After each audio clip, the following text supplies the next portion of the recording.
The world had changed to my eyes. I had not expected such cruelty from the light. For in the embrace of the sun I could find no comfort, only malice. This would change in time for the worse, along with other things.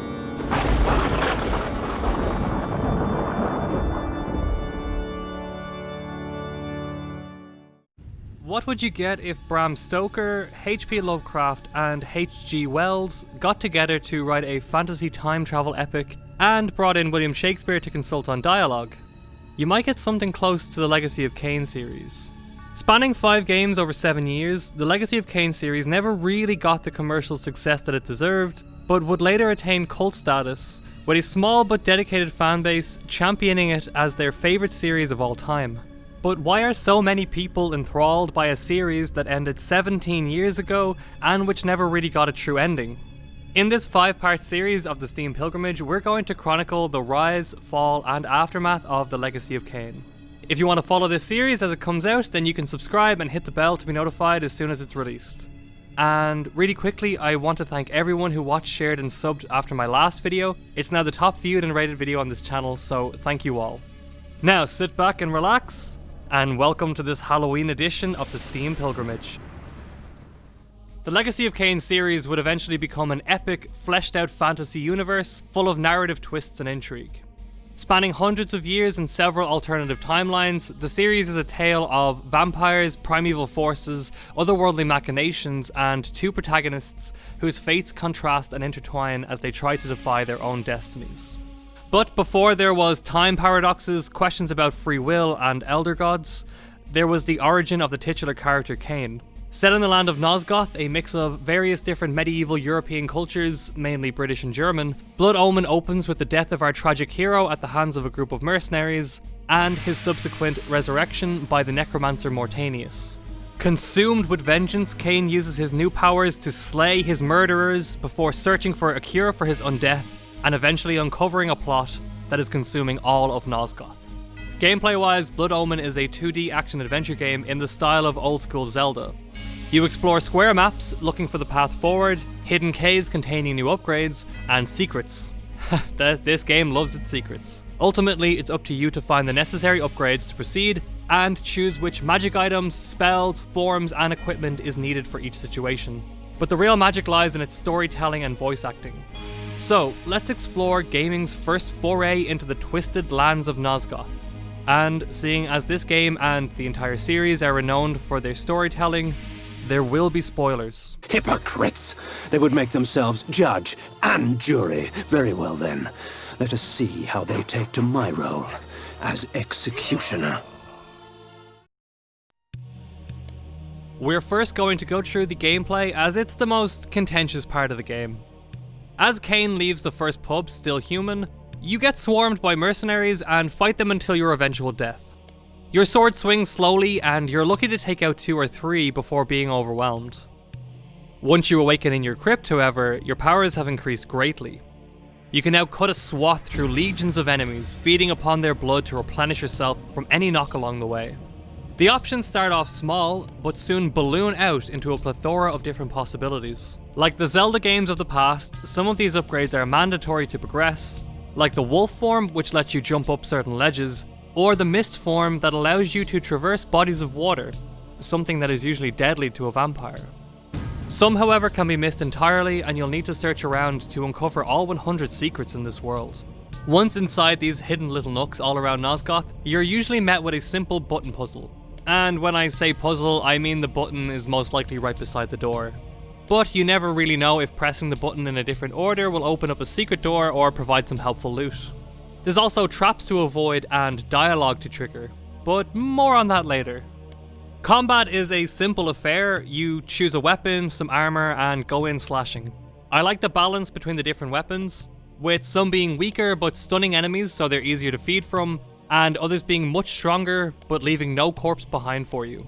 The axes in the Soul Reaver were pretty annoying to use, however, as you're unable to cast magic while holding them, leading to situations where you have to pause several times in a single fight to unequip your weapon, cast your spell, and then re-equip to cut down a tree or break a pillar. This is made quite cumbersome by the clunky interface, even with the mod that I found to add controller support. The various spells and magic items you pick up can be quite devastating to your enemies, and you do have to balance between your health, magic energy, and supplies. Do I risk taking more hits for a chance to feed, or do I just vaporize these suckers? Well, I suppose I'm technically the sucker.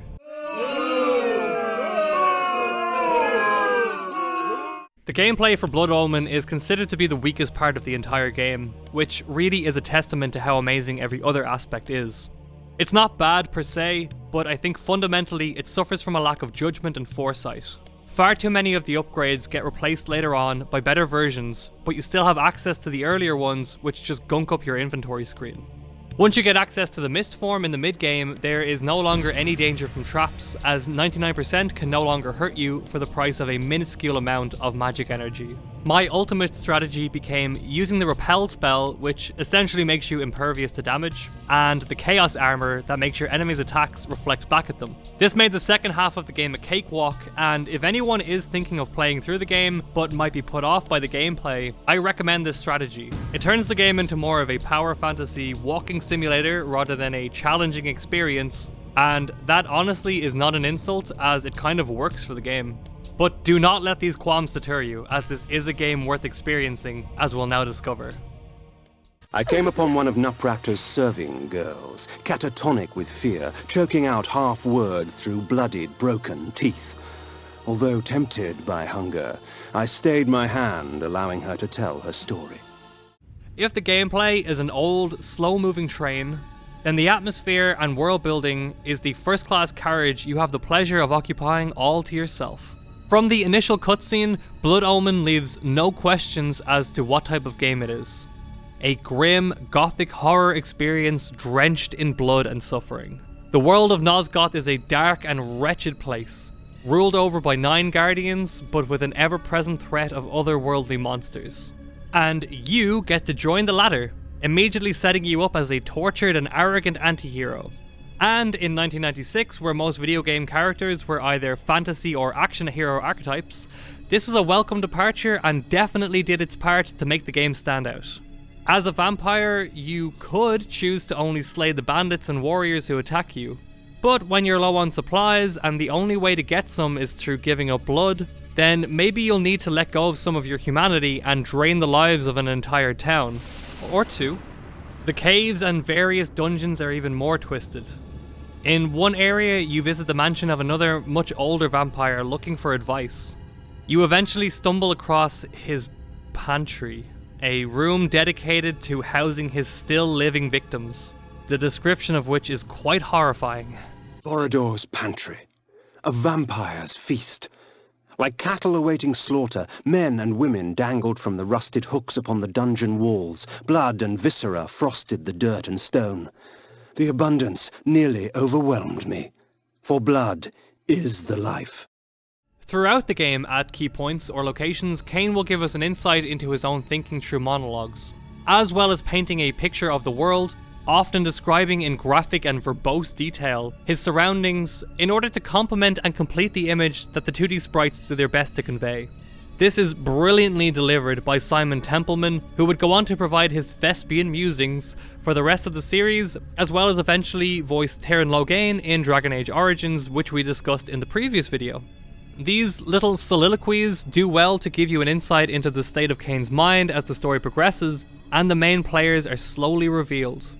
But Kain will also narrate things such as the effects of certain weapons or spells, meaning that all the information you receive comes organically from the world itself, rather than from dialogue boxes, which would be an abstraction from the game's world. These curious devices hurl bolts of whirling energy and eviscerate my human enemies by stripping ragged flesh from blood-stained bone. This type of presentation is known as diegesis, and it means the player can become immersed in the game by removing elements that remind you you're playing a video game. The rest of the sound design is also great, with dungeons being filled with the distant calls for help of your next meal, mistaking you for a well-meaning passerby. The music is pretty good, but doesn't quite hit the epic heights of the sequels. I like to call the boops and badly compressed synth choirs Casio-Gothic, and they do a good job of portraying the atmosphere, but aren't quite there yet in adding to it. I just hope you like hearing Kain's catchphrase. A lot. Vae Victis! Vae Victis! Vae Victis! Vae Victis! Vae Victis! There's also all the little graphical touches that add to the world. Spike traps have blood on their ends from previous victims, and the pixelated remains of the denizens of Nosgoth are littered across torture chambers and battlefields alike. One of my favourite touches is the overflow animation from your blood vial when you drink more than you can carry, which reinforces the decadent, power-hungry themes that often accompany vampires. And we can't talk about the stellar presentation without mentioning those cutscenes. They might not blow anyone away today, but the level of gore and horror they were willing to show on screen at the time was sure to shock audiences. They require a little bit of suspension of disbelief, but if you buy into them, they're a perfect accompaniment to the rest of the game's atmosphere. And if you really can't stand to look at them, then close your eyes and take in the breathtaking vocal performances on offer. The necromancer Mortanius offered me a chance for vengeance, and like a fool, I jumped at his offer without considering the cost. The true genius to the Legacy of Kain Blood Omen, though, is the way in which all the various parts of the setting and atmosphere come together to form a cohesive vision of the world of Nosgoth. The game is based on European feudal society, with many of the names of towns being Germanic in nature. There is also a heavy use of Latin and medieval Christian iconography. All of these together scream Gothic horror, matching the time period and location of the style. But the more fantastical elements, such as the mysticism and time travel, still somehow fit right alongside what should be a disparate element. The entire package comes together to build a believable setting for all the drama and intrigue to take place, and it never ventures into the absurd. Their sneering faces were forever etched upon my memory. I had crossed death for this moment. My mind was empty save for one thought. I would kill. This is your last spoiler warning, because this section is going to go in depth into the story of Blood Omen and talk about the narrative threads it sets up for future games in the series. The game's 24 years old, guys. You're either watching this because you've played these games to death, or you're just a video game lore junkie like myself. The opening cutscene starts things off on a rather cryptic note, jumping from the crucifixion of scores of vampires to the murder of a circle of magic users, the condemnation of their bodyguard for failing to save them, and finally the murder of a woman and the corruption of 9 pillars. All of these pieces of information will go on to be explained, called into doubt, and recontextualized a number of times as time travel is added to the mix. After being slain and brought back to life, Kain quickly gets to work taking revenge on the band of mercenaries that murdered him. Once they've been dispatched, Mortanius the Necromancer tells you that these are just the men hired to kill you and not the ones behind the plot. You go to the Pillars of Nosgoth, the same ones from the opening cutscene, to look for answers and to search for a cure for your curse. When you arrive, however, you find the spectre of the Guardian of the Pillar of Balance, Ariel, slain and the pillars completely corrupted. Ariel tells you she was murdered and that her lover Nupraptor, one of the Guardians linked to the 9 pillars, has gone insane with grief. Because all of the members are linked to each other, the madness has spread from Nupraptor to the other 8 Guardians, and Kain is tasked with purging the members of the Circle so that a new set of Guardians can rise and the pillars can be restored. Nupraptor proves easy enough to find and dispatch, but Kain runs into trouble when fighting the second Guardian, Malik, the walking suit of armor from the beginning. Kain seeks the Oracle of Nosgoth, who warns Kain of the upcoming war against the Nemesis, a brutal ruler who will eventually take over all of Nosgoth. He also tells him to find Vorador, the vampire who managed to defeat Malik the first time. Upon meeting Vorador at his mansion, he offers to help Kain finish the job. During this exchange, however, Vorador tells Kain that vampires are something akin to a dark god, and that he should simply keep his head down and indulge his gift. Kain can't accept his vampirism as anything other than a curse or tool for his quest, and plans to reject this advice once his mission is complete. Together, Kain and Vorador track down Malik and 2 other members of the Circle and kill them. Kain goes to kill one more member, Azamoth the Planar, and uncovers a time-streaming device. It's starting to look good for Kain, but Ariel informs him he needs to do something about the Nemesis Legion, or there won't be a Nosgoth to restore. Kain employs the help of King Otmar to repel the invasion, but the battle goes, not so good. Cornered by the Nemesis troops, Kain activates the time-streaming device and goes back 50 years to before the Nemesis was such a tyrant. Now known as King William, Kain kills the future conqueror, creating the first time paradox in the series and preventing the war from ever happening. When Kain arrives back in the present, he finds that his murder of William rallied the people of Nosgoth into conducting a purge of all vampire kind. We see Vorador being executed publicly, and the Oracle of Nosgoth is revealed to be one of the guardians of the Pillars, Mobius the Time Streamer. He uses his ability to see alternate timelines to orchestrate the entire plot to kill William. Kain manages to corner Mobius and returns to the Pillars. Kain finds Mortanius and another guardian, Anacroth, arguing, and it's revealed that Mortanius is responsible for the death of both Ariel and Kain. Mortanius kills Anacroth, and Kain confronts the person who orchestrated this entire plot and led Kain to where he is. Once defeated, we find out that Mortanius was being controlled by the Dark Entity, a character whose relevance isn't really explained until the final game in the series. Once everyone is defeated, Kain realizes that he is the final guardian. When Ariel died, he was chosen as the new guardian of balance, but has been slowly corrupted like the other members after Napruptor's decline, and his death is the answer he seeks to both his curse and the restoration of Nosgoth. Kain relents and sacrifices himself so that the land may be cleansed. Well, that's what you can do if you're a goody two-shoes. If, however, you've been following Kain's descent into madness, there is another option. You can completely forgo your destiny and plunge the world into darkness, with Kain as its unholy ruler. This is considered the canon ending and leads on to the rest of the series. Blood Omen's story on its own is a great piece of dark fantasy adventure writing. There are several distinct narrative threads being followed at all times, and for most of the game you feel like a powerful being on a mission to purge the world of its corruption in the bloodiest way possible, and all for your own gain. This makes the realization that you are instead an unwitting participant in the machinations of far more powerful and cunning actors all the more revelatory. Kain being the pawn of a trans-dimensional being and to destiny itself would go on to be a major theme in the series. It's interesting to ponder how much of the future stories were planned at the time of the release of this game. Being so old and hard to come by, this was the only game in the series I haven't already played before. But seeing how so many of the future events directly correlate to both events that happened and events that were changed due to time paradoxes is a testament to how much work went into making this a satisfying and compelling story.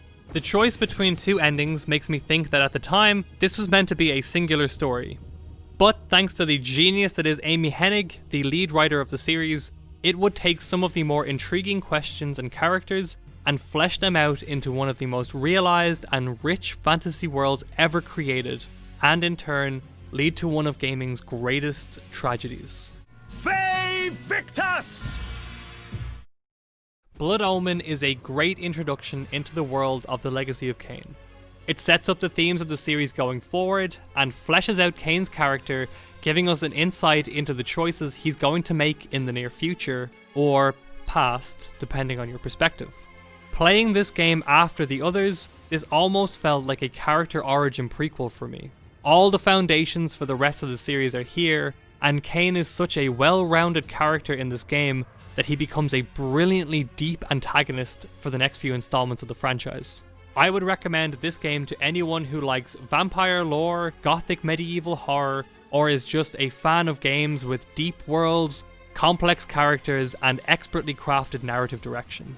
But we're not done with the world of Nosgoth, as next time we're going to be making the jump to 3D and an all-new protagonist. So be sure to check back in soon as we talk about the Legacy of Kain Soul Reaver.